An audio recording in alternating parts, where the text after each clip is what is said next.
Hello दोस्तों, कैसे हैं आप सब। स्वागत है आप सभी का कॉमिक वर्ल्ड चैनल पर। तो चलिए दोस्तों, शुरू करते हैं मनोज चित्रकथा में अजय अमित सीरीज की अगली कॉमिक्स, अजय अमित और विश कन्या। अजय अमित और विश कन्या। इस बार छुट्टियां नैनीताल में बिताने का निश्चय करके अजय अमित नैनीताल आ पहुंचे थे। आते ही उन्होंने होटल गैलार्ड में कमरा नंबर 5 बुक करा लिया था। और आज सारा दिन घूम फिर कर वो इतना थक गए थे कि रात होते ही होटल पहुंचकर सो गए थे। अगली सुबह कमरे के बाहर शोरगुल और भागदौड़ की आवाज़ सुनकर अमित की आंख खुल गई। बाहर ये शोर कैसा हो रहा है? ज़रूर कुछ गड़बड़ है। अगले पल, मुझे अजय को जगाना चाहिए। अजय उठ, देख होटल में कैसी धमाचौकड़ी मची हुई है। सोने दो। ज़रूर कुछ बंदरों ने होटल बुक करा लिया होगा। यार, तुझे मजाक सूझ रहा है, जबकि बाहर गड़बड़ मची हुई है। पुत्रा, परेशान होने की क्या बात है? अगर बंदरों ने होटल बुक नहीं कराया तो बच्चे कबड्डी खेल रहे होंगे। जा जाकर तू भी तमाशा देखा। उस्ताद आराम के मूड में है, मुझे ही चलकर देखना चाहिए। जब अमित कमरे के बाहर पहुंचा, मेरा अनुमान सही निकला। वास्तव में कोई गड़बड़ हुई लगती है।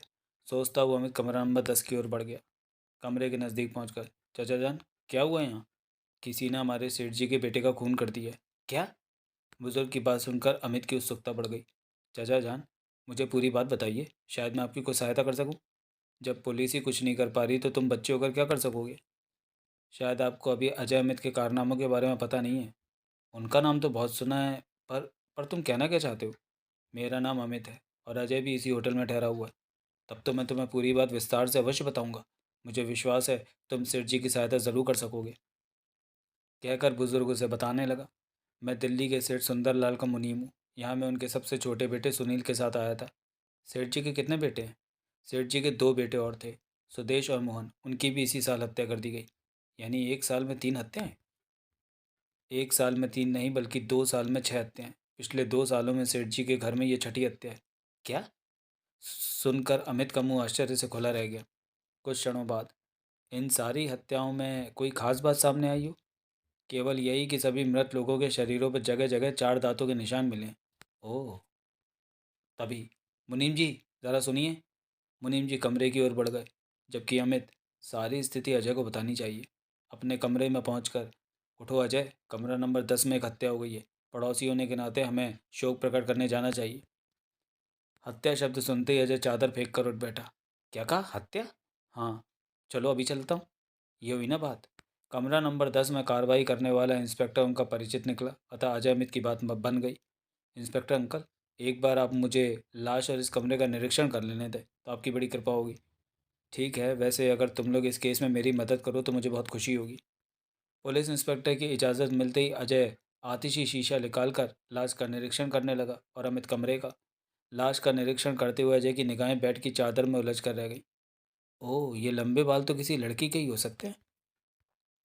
अजय ने सबकी आंख बचाकर बाल उठाए और रुमाल में लपेट कर जेब में रख लिए। अब अजय की निगाहें लाश के ऊपर बने जख्मों पर जमी थी। हर जख्म में 4 दांतों के निशान हैं। आखिर ये दांत किस जानवर के हो सकते हैं? लाश का अच्छी तरह निरीक्षण करने के बाद अब अमित से पूछूं, शायद उसके हाथ भी कोई सूत्र लग गया हो। अमित के पास पहुंचकर, कोई काम की चीज़ मिली? हाँ उस्ताद, ये लॉकेट और सिगार का टुकड़ा मिला है। अरे, ये लॉकेट तो एकदम पत्थर की आंख जैसा है। अब इन दोनों चीज़ों को चुपचाप जेब में रखकर यहाँ से निकल चलो। चलो, इंस्पेक्टर अंकल से कहकर निकल चलते हैं, वैसे भी हमें रुकना बेकार है। इंस्पेक्टर अंकल, इस समय हम लोग जा रहे हैं, कोई खास बात हो तो बताइएगा। वैसे हम लोग आपसे बहुत जल्दी मिलेंगे। ठीक है, तुम लोग मेरी सहायता करते रहना, इसके लिए मैं तुम लोगों का एहसान मानूंगा।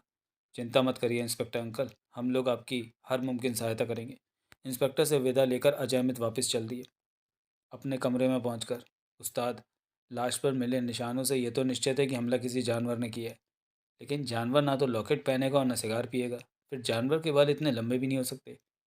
तब ऐसा हो सकता है कि जानवर और इंसान साथ साथ आए हों। हाँ, ये हो सकता है कि इंसान के इशारे पर जानवर ने हमला किया हो। लेकिन इसके साथ ही ये भी जानना आवश्यक हो जाता है कि जानवर के साथ वहाँ साथ वाला इंसान स्त्री थी या पुरुष। जहाँ तक मेरा विचार है, जानवर के साथ कोई हिप्पी होगा या फिर कोई औरत। वो कैसे? सुनो, लंबे बाल हिप्पियों के होते हैं या फिर औरतों के। और जहाँ तक सिगार का सवाल है, ऐसे सिगार अक्सर हिप्पी ही पीते हैं। लेकिन अगर ये किसी औरत का काम है तो शिकार वाली बात समझ से बाहर है। अमित अजय का मुंह देखता रह गया। बात तो तुम्हारी सही है उस्ताद, लेकिन अब हम करें क्या? अभी मुनीम और होटल वालों से पूछताछ करके केस की कड़ियों को एकत्र करेंगे, उसके बाद कार्य शुरू करेंगे।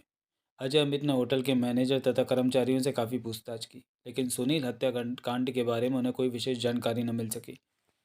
मुनीम जी ने भी कोई नई बात नहीं बताई, अतः दोनों अंधेरे में ही रह गए। यहाँ तो कोई नया सूत्र हाथ नहीं लगा। चलो झील के किनारे जाकर बैठते हैं, बाकी की बातें वहीं चल कर होंगी। झील के किनारे बैठे बैठे जब शाम हो गई, उस्ताद क्यों ना इंस्पेक्टर अंकल से मिलना है, पोस्टमार्टम की रिपोर्ट भी मिल जाएगी। वाह प्यारे, जब तुम अक्ल की बात करते हो तो लगता है कि तुम्हारे दिमाग पर छाया गोबर गायब हो गया है। देखो गुस्सा दिलाओगे तो मैं इसी समय शहर वापस चला जाऊंगा। क्षमा कीजिए देश के होनहार महान जासूस मिस्टर अमित जी, अगर आप सुनील हत्याकांड का केस हाथ में नहीं लेंगे तो सेठ जी बर्बाद हो जाएंगे। ठीक है, आगे कोई गुस्ताखी नहीं करना। कोई गुस्ताखी नहीं होगी, करेंगे महाराज, बिल्कुल नहीं करेंगे। और फिर अजय अमित पुलिस इंस्पेक्टर शर्मा के पास पहुंचे। इंस्पेक्टर अंकल, सुनील की पोस्टमार्टम रिपोर्ट का क्या रहा? सुनील की मृत्यु उसके शरीर पर लगे जहरीले दांतों के कारण हुई है, लेकिन इस बारे में अभी तक कोई जानकारी प्राप्त नहीं हो सकी है कि वे दांतों के निशान किसी जानवर के हैं या किसी इंसान के। अच्छा इंस्पेक्टर अंकल, एक बात बताइए, क्या सुनील के कमरे में किसी की उंगलियों के निशान पाए गए हैं? हत्या ज़रूरत से ज़्यादा हत्यारा ज़रूरत से ज़्यादा चालाक है, उसने अपने पीछे कोई सूत्र नहीं छोड़ा। आपकी नज़र में कोई संदिग्ध व्यक्ति? नहीं। पर क्या तुम्हारी नज़र में कोई ऐसा व्यक्ति आया है जिस पर हत्यारा होने का शक हो? अभी तो नहीं, लेकिन चिंता मत करिए अंकल, हत्यारा बहुत जल्दी पुलिस की हिरासत में होगा। अच्छा, अब हमें इजाज़त दीजिए। ठीक है, लेकिन मिलते रहना, यदि कभी पुलिस की मदद की ज़रूरत पड़े तो निसंकोच बताना। बहुत अच्छा। और अजय अमित थाने से निकलकर वापस होटल की ओर चल दिए। चलते चलते अचानक अमित ठिठक कर रुक गया। क्या हुआ प्यारे? वो लड़की? क्या पहली बार लड़की देख रहे हो? उस्ताद, लड़की नहीं बल्कि लड़की का गले में पड़ा लॉकेट देख रहा हूँ। अब अजय भी चौंक उठा। प्यारे, लड़की के गले में तो वास्तव में ठीक वैसा ही लॉकेट है जैसा सुनील के कमरे में हमें मिला था। तब आओ उस्ताद, लड़की से पूछताछ करें। और अजय अमित लड़की के पास पहुँच गए। गुड़िया, बहन, तुम्हें ये लॉकेट किसने दिया? मुझे किसी ने दिया थोड़ी है, इसे तो मैंने एक आदमी के गले से निकाला है। वो कैसे? मेरा बापू झील में नाव चलाता है ना। नाव में एक आदमी बैठा था, मैं भी बापू के साथ बैठी थी। आदमी नाव में लेटा ऊँग रहा था, मैं झट से लॉकेट उसके गले से निकाल लिया, बस। उसके गले से तुमने लॉकेट चुपचाप क्यों निकाला, मांग क्यों नहीं लिया? मांगने से भला हुआ आदमी क्या मुझे लॉकेट दे देता? फिर मांगने से बापू भी मुझे मारता है, कहता है कि इस तरह उसकी ग्राहकी कम हो जाएगी। तुम हमें लॉकेट वाले आदमी से मिलवा सकती हो? परदेसी आदमी था, अब यहाँ थोड़ी बैठा होगा। लड़की से और अधिक जानकारी मिलने की आशा तो नहीं थी, फिर भी अजय ने पूछा, लॉकेट वाले आदमी की शक्ल कैसी थी? वो गोरे रंग का था, उसके बड़े बड़े बाल थे। नाव से उतर कर वो कहाँ गया था? नाव से उतर कर वो एक लंबे बालों वाले सांवले लड़के के साथ चला गया था। उस लड़के ने भी ऐसे ही लॉकेट पहना हुआ था। अजय अमित लड़की से पूछताछ करने के बाद जब वापस अपने होटल में पहुंचे तो रात हो चुकी थी। उस्ताद, इतना तो निश्चित हो गया है कि सुनील की हत्या में एक से अधिक जनों का हाथ है। हाँ, लेकिन अब इस केस पर काम करने के लिए हमें नए सिरे से सोचना पड़ेगा। लेकिन अगले दिन जब अमित की आंख खुली तो अजय सामान बांध रहा था। उस्ताद, ये सुबह सुबह कहाँ जाने की तैयारी हो रही है? दिल्ली चल रहे हैं, सेठ सुंदर लाल के घर। क्यों? अब यहाँ रुकना बेकार है, मुझे विश्वास है कि हत्यारा अपना काम करके यहाँ से जा चुका है। उसके बाद अमित ने कोई प्रश्न नहीं किया। और उसी शाम अजय अमित दिल्ली के सेठ सुंदरलाल के ड्राइंग रूम में बैठे थे। अंकल, आपके परिवार में जो हत्याएं हुई इनके बारे में आप क्या कहना चाहेंगे? पता नहीं कौन मेरे दुश्मन हो गया है, जिसने मेरे घर में अंधेरा भर दिया। अब वो शायद मुझे भी मार डालेगा। अंकल, आपको ये कैसे विश्वास है कि अब हत्यारा आप पर भी हमला करेगा? वो नीच जब मेरे परिवार के सभी लोगों को निगल गया तो भला मुझे ही क्यों छोड़ेगा? अगर आपको इतना खतरा है तो हम आपकी रक्षा करेंगे। अजय, अब मुझे अपने मरने का कोई डर नहीं है, लेकिन चाहता हूँ कि मेरे जीते जी ही हत्यारा पकड़ लिया जाए। अंकल, आप हमें सहयोग दें तो हत्यारे बहुत जल्दी कानून के शिकंजे में होंगे। बच्चों, मैं हत्यारों को पकड़वाने के लिए सब कुछ करने को तैयार हूँ, बोलो मुझे क्या करना होगा? फिलहाल कुछ नहीं, अब हम लोग चल रहे हैं। ये हमारा कार्ड है, हम सिद्धार्थ होटल में ठहरे हुए हैं। कोई विशेष बात हो तो हमें तुरंत सूचना दे दीजिएगा। और अजय हमें सेठ जी की कोठी से बाहर निकल आए। सड़क पर चलते चलते अचानक अजय सामने से आते एक आदमी से जानबूझकर टकरा गया। हाय मर गया, साले देख कर नहीं चलता है। माफ़ कीजिएगा भाई साहब, आंखें होती तो अवश्य देख कर चलता। ओ तो तुम अंधे हो? हाँ भाई साहब, इसकी आंखों में रोशनी नहीं है, ये देख नहीं सकता, इसलिए। ओ क्षमा करना दोस्त, मैं अनजाने में ही तुम्हें गाली दे बैठा। और लंबे बालों वाला वह आदमी चुपचाप अपने रास्ते चला गया। उस्ताद, कुछ तो बताओ कि तुमने अचानक ये क्या चक्कर चलाया। चलो होटल में चलकर सारी बात बताऊंगा। कुछ ही देर बाद अजय, अमित, सिद्धार्थ होटल में अपने कमरे में थे। हाँ उस्ताद, अब बताओ कि तुम्हें अचानक अंधे की एक्टिंग करने की क्यों सूझी थी, और तुमने 2 मिनट में हाथ की सफाई कैसे दिखा दी। मैंने लंबे बालों वाले आदमी के गले में पत्थर की आंख वाला लॉकेट देख लिया था, और उसकी पॉलिस्टर की शर्ट की जेब में रखा ये कार्ड भी साफ दिखाई दे रहा था। बस मैं अंधा बनकर उससे टकरा गया और उसकी जेब से विजिटिंग कार्ड निकाल लिया। और ये सिगार। टकराने के बाद जब वो आदमी मुझसे उलझ रहा था तो मैंने उसके हाथ पकड़ लिए थे। उसी समय मैंने उसकी उंगलियों में दबा ये सिगार भी निकाल लिया था। वाह उस्ताद, तुम तो ऊंचे खेल खेलने लगे हो। नहीं यार, ऊंचा खेल तो आज रात को होगा जब हम हत्यारे से मिलने जाएंगे। अरे ये तुम क्या कह रहे हो, हत्यारे का पता तुम्हें कहाँ से मिल गया उस्ताद। अरे मेरे मूर्ख पुत्र, ये सिगार बिल्कुल वैसा ही है जैसा नैनीताल में सुनील की हत्या के समय उसके कमरे में पाया गया था। अब आगे सुन। लंबे बालों वाले आदमी का हुलिया भी ठीक वैसा ही था जैसे नैनीताल में नाव चलाने वाली लड़की ने बताया था। उस्ताद, अब ये बताओ कि करना क्या है। रात होते ही इस कार्ड पर लिखे पते पर पहुंचकर वहाँ की तलाशी लेंगे। यानी मुकुंद कुटीर, 2/12 दरियागंज पर पहुंचना है। हाँ, और उसी रात। तो ये मुकुंद कुटीर सेठ मुकुंद लाल की है। हो सकता है तुम्हारा अनुमान सही हो। उस्ताद, कहीं ऐसा तो नहीं कि सेठ मुकुंदलाल और सेठ सुंदरलाल के आपस में कोई रंजिश हो जिसके कारण ही मुकुंदलाल सेठ सुंदरलाल के परिवार वालों की हत्या करवा रहा हो। तभी मुकुंद कुटीर की बत्तियां जल उठीं। अमित, जल्दी से पेड़ के पीछे चलो, किसी ने देख लिया तो हम पर शक करेगा। ठीक है, ठीक कहते हो, और जल्दी से छुप जाएं। अब अजय अमित पेड़ के पीछे छिपे खड़े थे। वो देखो उस्ताद, मुकुंद कुटीर में वही लंबे बालों वाला आदमी खड़ा है जिससे तुम शाम को अंधे बनकर टकराए थे। हाँ प्यारे, है तो वही। सुनो, शायद ये कार में बैठकर कहीं जाने की तैयारी कर रहा है। तुम टैक्सी से उसका पीछा करना। तब तक मैं मुकुंद कुटीर की तलाशी लेकर सिद्धार्थ पहुंच जाऊंगा। ठीक है। जब लंबे बालों वाला आदमी कार में बैठ गया तो अमित ने पेड़ के पीछे से निकलकर पीछे से आती टैक्सी को रोका और उसमें बैठ गया, और टैक्सी चालक को बाल सीक्रेट सर्विस का अपना कार्ड दिखाकर बोला, तो मैं इस कार का पीछा करना है, ज़रा सावधानी से। ठीक है। अगले ही पल अमित की टैक्सी लंबे बालों वाले आदमी की कार के पीछे दौड़ रही थी। अमित के जाने के बाद कोठी की बत्तियां बुझ जाएं तो भीतर घुसूं। अजय को ज़्यादा इंतज़ार नहीं करना पड़ा। अब मुझे कोठी में प्रवेश करना चाहिए। कोठी के पास पहुंचकर अजय ने एक बार इधर उधर देखा, फिर तेज़ी से बाउंड्री वॉल पर चढ़ गया। पहले इत्मीनान कर लूँ कहीं कुत्ते ना घूम रहा हूँ। अगले ही पल, रास्ता साफ है, मुझे जल्दी से अपना काम करके वापस लौट चलना चाहिए। लेकिन कोठी के पिछले हिस्से में पहुंचते ही अजय ठिठक कर रुक गया। ओह, इस कमरे में तो लाइट जल रही है, शायद कोई जाग रहा है। अजय ने खिड़की से भीतर झाँका। अरे, ये तो वही आदमी है जो लंबे बाल वाले आदमी को कार तक छोड़ने आया था। इसने भी पत्थर की आंख जैसा लॉकेट पहन रखा है। तभी खिड़की से अलग हटकर अजय दूसरे कमरे की ओर बढ़ गया। अगले कमरे की सारी खिड़कियां खुली थी और उसमें नाइट बल्ब जल रहा था। अजय ने खिड़की से अंदर झांका। इन दोनों ने भी पत्थर की आंख जैसा लॉकेट पहना हुआ है। लगता है कि मुकुंद कुटीर के सभी लोग पत्थर की आंख जैसा लॉकेट पहनते हैं। उसके बाद अजय ने मुकुंद कुटीर का चप्पा चप्पा छान मारा। वहाँ उसे केवल एक ही खास बात नजर आई कि मुकुंद कुटीर में रहने वाला प्रत्येक व्यक्ति पत्थर की आंख वाला लॉकेट पहने हुए था। अब यहाँ रुकना बेकार है, वापस लौट चलना चाहिए। और फिर कुछ समय बाद अजय और अमित होटल सिद्धार्थ के अपने कमरे में बैठे बैठे थे। यार, मुकुंद कुटीर तो एकदम मंदिर की तरह पाक साफ निकला, कहीं भी कोई खतरनाक चीज़ नहीं थी। उस्ताद, मुझे तो लगता है कि सारा रहस्य पत्थर की आंख वाले लॉकेट में ही छुपा है। लंबे बालों वाले आदमी के घर के सभी लोग पत्थर की आंख वाला लॉकेट पहने हुए थे। हाँ, ये बात जानने योग्य है, क्योंकि मुकुंद कुटीर से संबंधित हर आदमी भी पत्थर की आंख का लॉकेट पहने हुए था। लंबे बालों वाले आदमी का नाम राकेश मिश्रा है। वो सेठ मुकुंद लाल की फैक्ट्री में मैनेजर है। और फिर उसके घर में एक बूढ़ी नौकरानी, वो उसकी 16-17 वर्ष की एक बहन है। देखो, सेठ मुकुंदलाल से तो कुछ हाथ लगना नहीं है। मैं कल राकेश मिश्रा से संपर्क स्थापित करूंगा और तुम सेठ सुंदरलाल की निगरानी करोगे। ठीक है। अगले दिन सुबह अजय राकेश मिश्रा की कोठी के आगे अंधे की तरह टटोलता हुआ चल रहा था।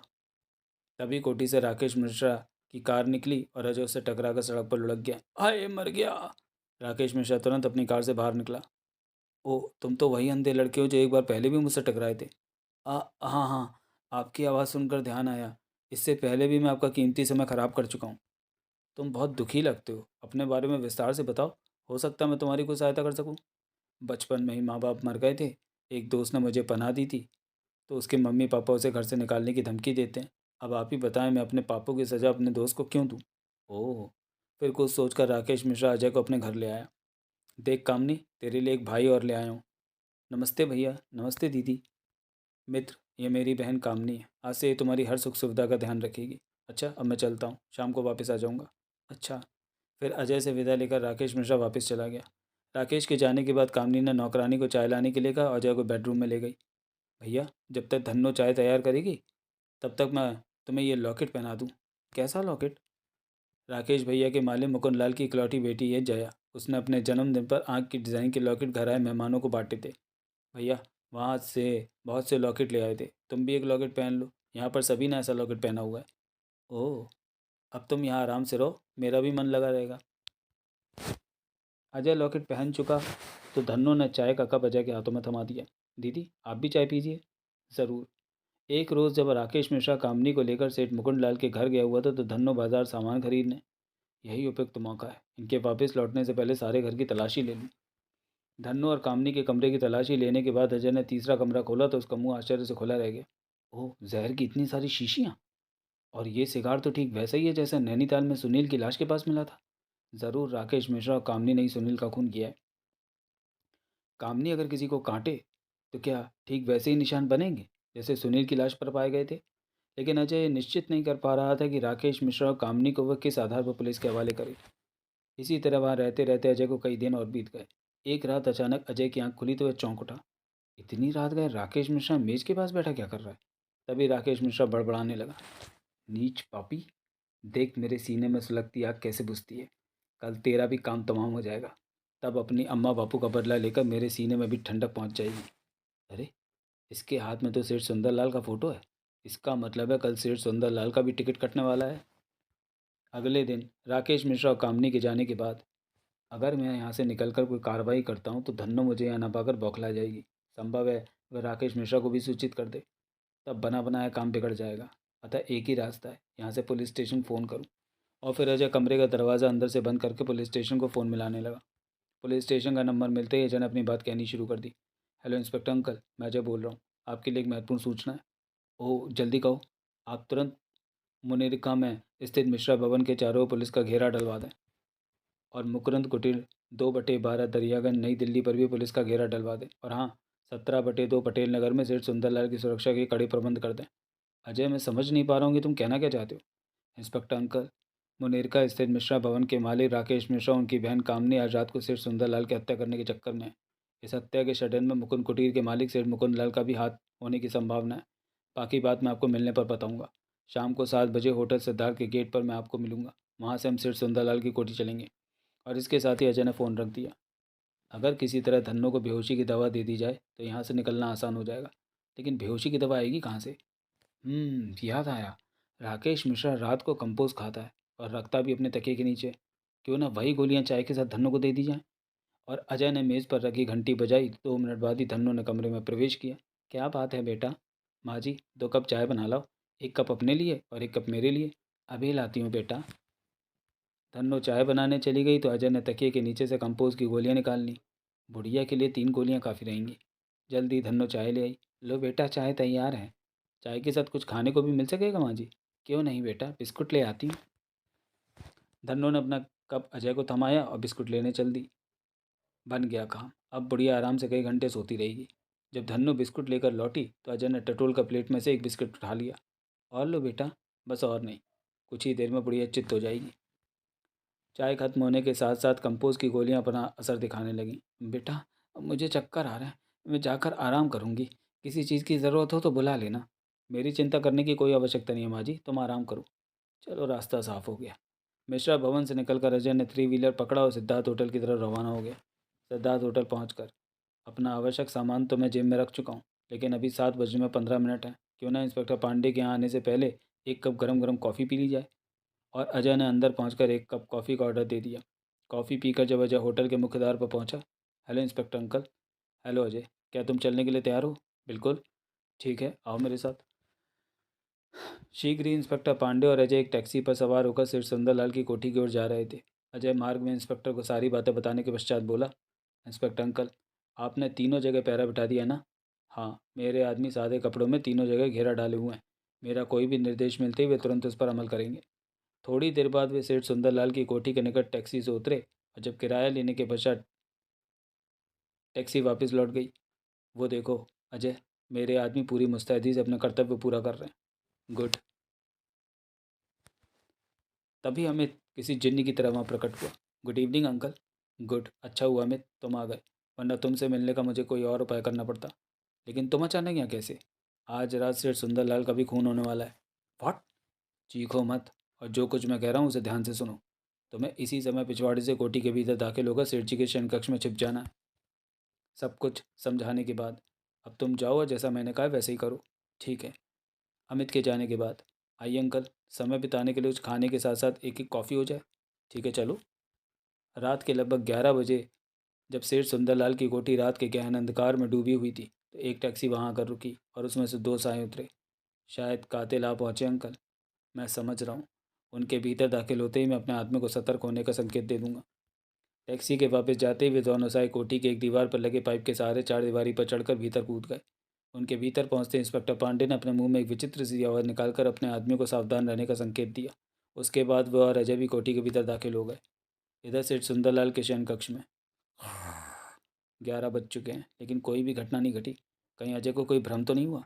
तभी, ओह, खिड़की के पीछे कोई है। अरे, दो साएं भीतर आने की कोशिश कर रहे हैं। कहीं वे कातिल ही तो नहीं? शीघ्र ही वे साएं कमरे के भीतर प्रवेश और सेठ सुंदरलाल के पलंग के पास पहुंच गए। अब तुम अपना काम करो, मैंने इसे बेहोश कर दिया है। ठीक है। दूसरा साया तुरंत तेजी सेठ जी के ऊपर झुक गया। ओह, शायद वे सेठ जी को मौत के घाट उतारने की तैयारी कर रहे हैं। मुझे अब देर नहीं करनी चाहिए। अगले ही पल, अब तुम मेरे हाथों से नहीं बचोगे कातिलों। उफ आ! अचानक हुए हमले से दोनों साए पल भर के लिए बौखलाए, लेकिन फिर वे दोनों बुरी तरह से अमित के साथ गुथ गए। ज़रूर ये पुलिस का कोई कुत्ता है, अतः इसे बचना नहीं चाहिए। इसे भी मैं सेठ के पास पहुंचा दूंगी। अमित इनका मुकाबला नहीं कर सका और शीघ्र ही बेहोश होकर फर्श पर लुढ़क गया। तुम जल्दी से अपना काम पूरा करो, हमें जल्दी से यहाँ से निकल चलना चाहिए। मैं अपना काम पूरा कर चुकी हूँ, और निकल चलते हैं। लेकिन जैसे ही वे द्वार की ओर बढ़े, भड़ाक! अगले ही पल कमरा रोशनी से नहा उठा। खबरदार, अगर तुम दोनों ना हाथ ऊपर करने में एक पल की भी देरी की तो मैं तुम दोनों को गोली मार दूंगा। ओह तुम! उन दोनों सायों ने, जो कामनी और राकेश मिश्रा ही थे, चुपचाप अपने हाथ ऊपर कर लिए। इंस्पेक्टर अंकल, आप अपने आदमी को बुलवाइए ताकि पूरे नाटक के अंतिम दृश्य पर पर्दा डाला जा सके। ओके। फिर इंस्पेक्टर पांडे के संकेत देते ही पुलिस के जवान धड़धड़ाते हुए वहां पहुंचे और तुरंत कामनी और राकेश के हाथों में हथकड़ियाँ पहना दी। अंकल, आप सेठ जी को देखिए, मैं अमित को देखता हूँ। ठीक है। अरे, ये तो बेहोश है। ओह, सेठ जी तो मर चुके हैं। अंकल, अमित बेहोश है, मैं इसे लेकर होटल जा रहा हूँ। कल सुबह आपसे पुलिस स्टेशन पर मिलूंगा, तब सारी बातें होंगी। ठीक है, मैं इंतज़ार करूँगा। और हाँ, सेठ मुकुंद लाल को भी गिरफ्तार करना ना भूलिएगा। तुम चिंता मत करो, अब मेरे यहाँ तो कोई मुजरिम नहीं बचेगा। अजय ने दो सिपाहियों की मदद से अमित को एक पुलिस जीप में डाला और वहाँ से सिद्धार्थ होटल की ओर रवाना हो गया। उसके जाने के बाद, हवलदार शेर सिंह, तुम फोटोग्राफर ग्रुप व एम्बुलेंस के लिए फ़ोन कर दो। Yes sir. इंस्पेक्टर, मैं तमाम जुर्म हत्या अपने सर लेती हूँ। मेरा भाई निर्दोष है, कृपया उसे छोड़ दीजिए। खामोश! तुम मुझे बचाने की कोशिश मत करो कामनी। मुझे अब फांसी का कोई डर नहीं है, क्योंकि मैं अपना आखिरी इंतकाम भी ले चुका हूँ। अगले दिन सुबह जब अमित की आँख खुली तो उसका सारा बदन टूट रहा था। हाय, साले ने सारे हाथ पैर इकट्ठे कर दिए। पुत्रा, होश ठिकाने आ गए हो तो तैयार हो जाओ, ज़रा तुम्हें भी हम विषकन्या से मिलवा लाएं। विषकन्या का नाम सुनते ही अमित उठकर बैठ गया। उस्ताद, सुबह सुबह क्यों मजाक कर रहे हो? कहीं विषकन्या भी होती है? प्यारे, विश्वास नहीं होता तो लो, ये अखबार देख लो। अमित ने अखबार में छपी खबर पढ़ी तो चौंक उठा। सेठ सुंदरलाल का खून। सेठ सुंदरलाल को परिवार सहित डसने वाली विषकन्या अपने साथियों सहित गिरफ्तार। लेकिन लाश पर जो दांतों के निशान पाए जाते रहे, वे कामनी के दांतों के हैं, जिनमें तेज जहर था, जिससे सुंदरलाल की मृत्यु हो गई। अजय की बात सुनकर अमित उलझन में पड़ गया। कुछ देर बाद, उस्ताद, मेरी तो कुछ समझ में नहीं आ रहा है। साफ साफ बताओ ना, पहेलियाँ क्यों बुझा रहे हो? तुम तैयार हो जाओ, नाश्ता करने के बाद हम लोग पुलिस स्टेशन चल रहे हैं, फिर तुम्हें सारी बात समझ में आ जाएगी। नाश्ता करके अजय अमित पुलिस स्टेशन चल दिए। थोड़ी देर बाद अजय अमित पुलिस स्टेशन में बैठे थे। अच्छा मिस कामनी, अब आप ये बताने का कष्ट करें कि आपने सेठ सुंदरलाल को क्यों डसा। कामनी तो नासमझ बच्ची है दोस्त, सच्चाई मैं बताऊंगा। ठीक है मिस्टर राकेश मिश्रा, तब आप ही बताइए कि किस दुश्मनी के कारण कामनी ने सेठ सुंदरलाल और उसके परिवार का सत्यानाश कर दिया। तब राकेश मिश्रा आप बीती सुनाने लगा। आज से 12 वर्ष पूर्व मेरे बापू सेठ सुंदरलाल के यहाँ नौकरी करते थे। मैं और कामनी बापू और अम्मा के साथ ही सेठ सुंदरलाल की कोठी के पिछले हिस्से में बने सर्वेंट क्वार्टर में रहते थे। एक बार अम्मा बीमार हो गई। बापू के पास इलाज को पैसा नहीं था। उसने सेठ के रुपए चुरा लिए। बापू की चोरी पकड़ी गई और सेठ ने बापू को बहुत मारा। हाय, मर गया। बीमार अम्मा बापू को पिटता देख ना सकी और घिसटती हुई बापू के ऊपर गिर पड़ी। नहीं नहीं, इन्हें मत मारो। लेकिन क्रूर सेठ को बीमार अम्मा पर भी तरस नहीं आया और वह बापू के साथ साथ अम्मा पर भी बेंत बरसाने लगा। उह! मेरी बीमार अम्मा बेत की मार सहन न कर सकी और उसने दम तोड़ दिया। लेकिन सेठ को कुछ होश न था। वह पागलों की तरह बेत बरसा रहा था। मैं क्वार्टर से कुछ दूर पेड़ के पीछे छिपा यह दृश्य देख रहा था। भय से मेरा सारा शरीर कांप रहा था। गोद में थमी कामनी को मैं मुश्किल से ही संभाल पा रहा था। तभी बापू भी चीख मारकर एक और को लग गए। मैं उस हृदय विदारक दृश्य को और अधिक न देख सका। मैंने कामनी को कसकर पकड़ा और वहाँ से भाग उठा। मुझे डर था कि अगर सेठ ने मुझे देख लिया तो अम्मा बापू की तरह मुझे भी मार डालेगा। सेठ के घर से भागने के बाद मैं कामनी को सीने से लगाए सड़कों पर घूमता रहता था। एक रोज़ कामनी बहुत रो रही थी। तभी मुझे सड़क पर खड़ी कार में एक शीशी रखी दिखाई दी। उसमें सफ़ेद सी चीज़ भरी थी। दूध समझकर शीशी को मैंने कामनी के मुंह से लगा दिया। राकेश मिश्रा सांस लेने को रुका तो सेठ मुकुंदलाल बोल उठा, अब आगे की कहानी मैं सुनाता हूँ। राकेश मिश्रा ने दूध समझकर जो शीशी कामनी के मुंह से लगाई थी वो उसमें दूध नहीं जहर था। क्या कह रहे हैं आप? जहर पीकर क्या कामनी मरी नहीं? वही बताने जा रहा हूँ। और सेठ मुकुंदलाल ने आगे की कहानी सुनानी शुरू कर दी। जब सामान खरीद कर मैं वापस लौटा तो कामनी जहर की शीशी को मुंह में लगाए कार के पास ज़मीन पर खेल रही थी। पास में राकेश खड़ा था। जहर की शीशी मासूम बच्ची के मुंह में लगी देखकर मैं सन्न रह गया। लेकिन जब मुझे पता लगा कि बच्ची को जहर पिए 1 घंटा हो गया तो मैं हैरान रह गया। मैं इस अद्भुत बच्ची और इसके भाई को कार में बिठाकर घर ले आया। अब तुम इसे अपना ही घर समझो बेटा, यहाँ तुम्हें कोई तकलीफ नहीं होगी। मैंने प्रयोग के तौर पर कामनी को और जहर देकर देखा। कामनी वैसे उसे भी हजम कर गई। Oh my God! अब मेरे दिमाग में योजना आई और मैं धीरे धीरे कामनी की जहर खाने की मात्रा बढ़ाता गया। कामनी भी जहर खाने की आदी हो गई। कामनी और राकेश मेरे पास रहकर पलने लगे। मैंने दोनों को स्कूल भेजना शुरू कर दिया था। इस बीच राकेश मुझे अपनी सारी आपबीती सुना चुका था। वो अपने अम्मा बापू की मौत भूला नहीं था और अक्सर अपने कमरे में बैठा चाकू तेज किया करता था। एक रोज़ मेरा कुत्ता राकेश पर झपटा तो कामनी ने गुस्से में कुत्ते की गर्दन अपने दांतों से घायल कर दी। देखते देखते कुत्ता छटपटा कर मर गया। मैंने ये देखा तो खुशी से झूम उठा। मेरी योजना सफल हो गई थी। वाह! अब सुंदरलाल की खटिया खड़ी होगी।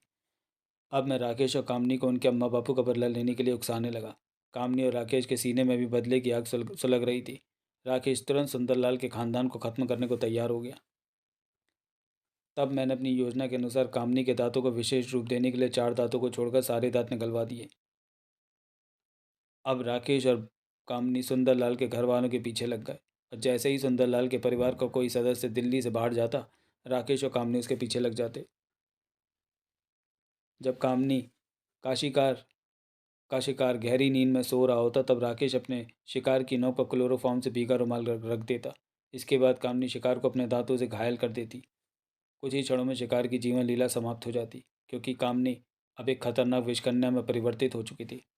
चलो कामनी, अब चलें। यहाँ रुकना खतरे से खाली नहीं होगा। उसके बाद वे दोनों वहाँ से भाग निकले। सेठ मुकुंदलाल के चुप होते ही अमित बोल उठा, लेकिन सेठ जी, आपने सुंदरलाल के परिवार को समाप्त करने में इतनी दिलचस्पी क्यों ली? सुंदरलाल मेरा भाई था, बड़ा भाई था। जब मैं छोटा था तो मेरे पिता की मृत्यु हो गई थी। मेरे बड़े भाई ने सारी जायदाद हथिया ली और मुझे घर से निकाल दिया। तब से मेरे मन में बदले की भावना भर गई थी। कामनी तथा राकेश को पाकर मैंने अपने कमीने भाई से बदला लेने की युक्ति निकाल ली थी। कहकर मुकुंदलाल चुप हो गया। अजय, अमित, हम तुम लोगों के बहुत आभारी हैं। तुमने अपराधियों को पकड़वाकर पुलिस का सिरदर्द समाप्त कर दिया। एसपी शर्मा की बात सुनकर अजय गंभीरता से बोला, एसपी साहब, आज तक कोई भी केस हल करने के बाद मैंने पुरस्कार नहीं चाहा, लेकिन आज आपसे कुछ मांगता हूँ। आप कामनी दीदी और राकेश भैया को बचाने का पूरा प्रयत्न करिएगा।